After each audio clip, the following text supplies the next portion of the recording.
Merci beaucoup. Donc, je vous présente l'expérience de Sorbonne Université. Donc, on a créé un nouveau cycle de conférences de préparation aux ECN en 2015. Donc, avant, on faisait une conférence le samedi matin une seule fois par semaine. Et puis, à partir de 2015, on a voulu créer vraiment un cycle de conférences coordonnées qu'on a initialement créé uniquement pour les DFASM 3. Et puis, depuis, on a étendu ça à toutes les années du DFASM. Donc, l'organisation initiale, vous voyez, ça dépasse un petit peu le format juste je fais du CIDES et je viens le corriger en amphi. Hein. C'était une offre un petit peu plus large initiale. On a réduit un tout petit peu la voilure. Après, je vais vous expliquer pourquoi. Mais le lundi, c'était vraiment une séance de rappel de cours avec l'idée que les étudiants allaient poser des questions en ligne à l'avance sur un forum et qu'ensuite ils venaient, qu'ils rencontraient l'enseignant et que l'enseignant expliquait. Le mercredi, là, c'était une conférence telle qu'elle a été exposée par mes collègues d'autres universités. Alors, nous, on avait fait l'option en amphi, donc demi-promotion, on a des promotions de 400. Donc, on faisait la conférence 2 fois de suite. Donc, par rapport à Lille, où ils font ça en ED de 30, nous, on a fait option demi-promo, donc 200 étudiants et répété coup sur coup juste après. Donc, fait par des universitaires, nous plutôt des PU ou des MCU dynamiques, exceptionnellement des chefs de clinique, sauf dans certaines disciplines où la surspécialisation fait que les PU n'ont plus la capacité d'enseigner entre guillemets à la base, ce qui est un peu comment dire, peut se produire parfois en CHU. Appel au vice-doyen s'il y a un enseignant qui oublie, donc je peux vous garantir qu'il y a eu 0 oubli sur toute l'année depuis 5 ans. Et puis,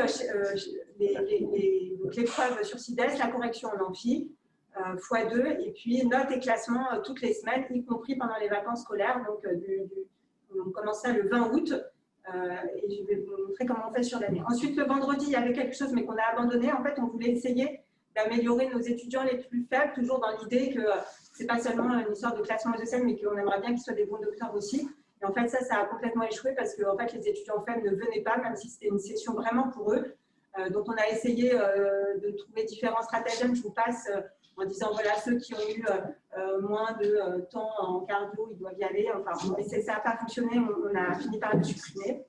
Et puis, le samedi matin, donc ça, c'est assez intéressant. Je pense conceptuellement, c'était assez novateur et tout le monde n'était pas d'accord là-dessus.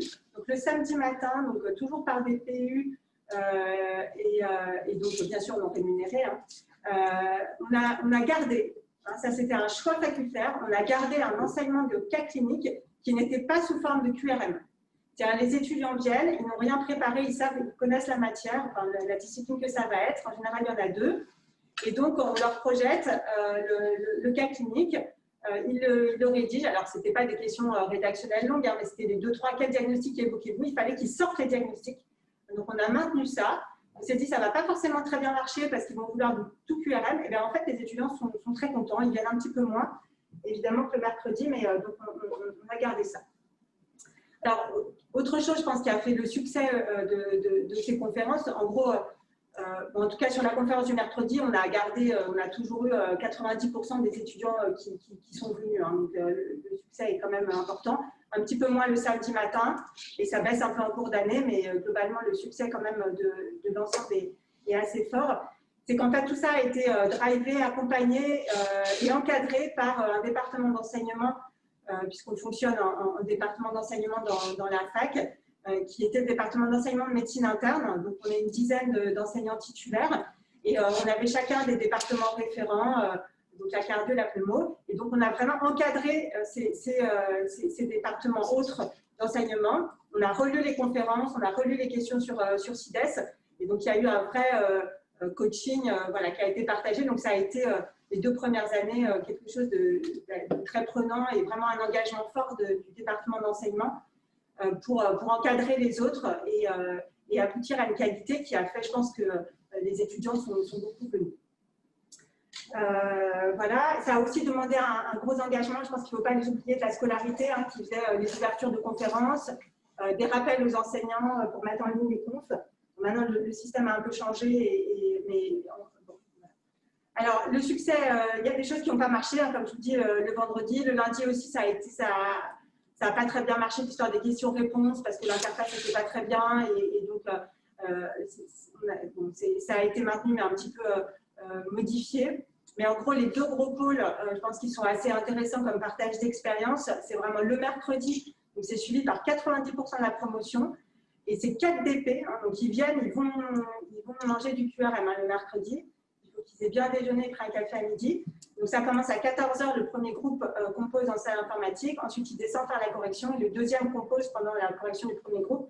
Et les enseignants finissent, on a essayé que ce ne soit pas trop tard. Donc la conférence se finit au plus tard à 21 h 30 pour le deuxième groupe. Hein, donc ils ont 2 h 30 en gros de correction.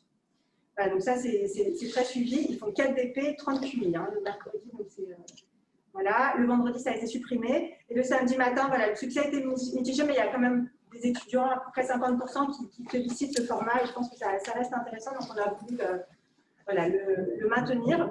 Et on a mis en place aussi un autre élément pour leur donner vraiment envie de se lever le samedi matin et de venir à 8 h 30 en amphi, parce qu'on commence à 8 h 30 le samedi matin.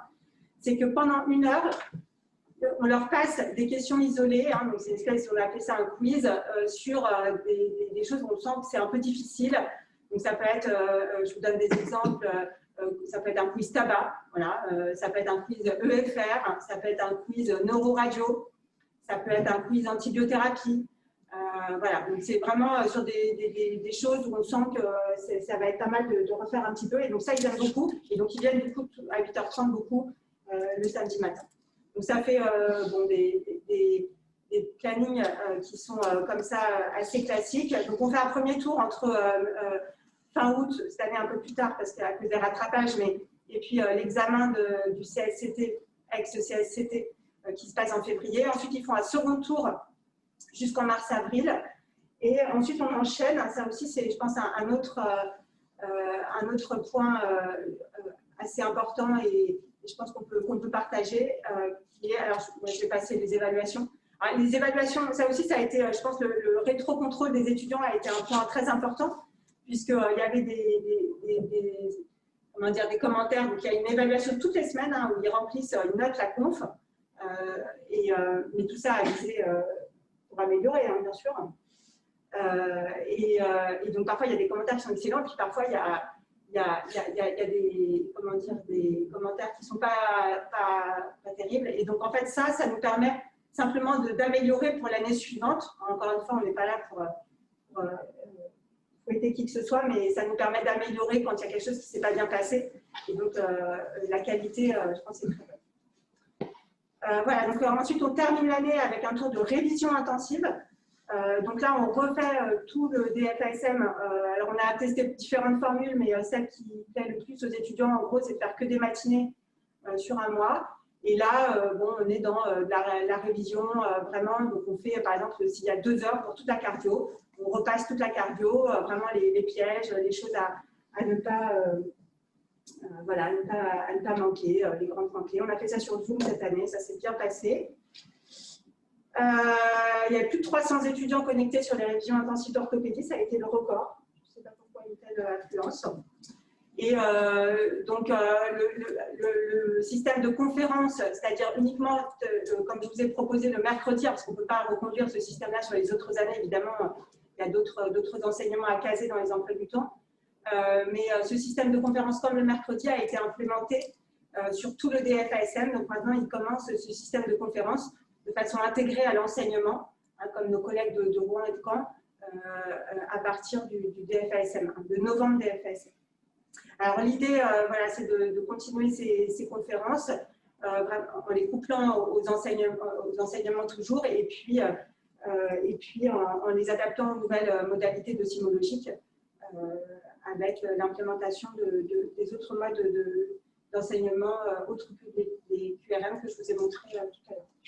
Voilà, donc une expérience qui est un petit peu, on va dire, similaire, plus, je pense, à celle que nous a été présentée par les collègues de Rouen et de Caen. Avec, je pense que l'expérience du samedi matin avec des dossiers rédactionnels reste quelque chose qui participe à la formation des étudiants et au fait qu'ils répondent bien au QRM derrière. Ça a tenu parce qu'il y a eu un énorme engagement des enseignants universitaires titulaires et de la scolarité. Et puis voilà, on va diversifier ça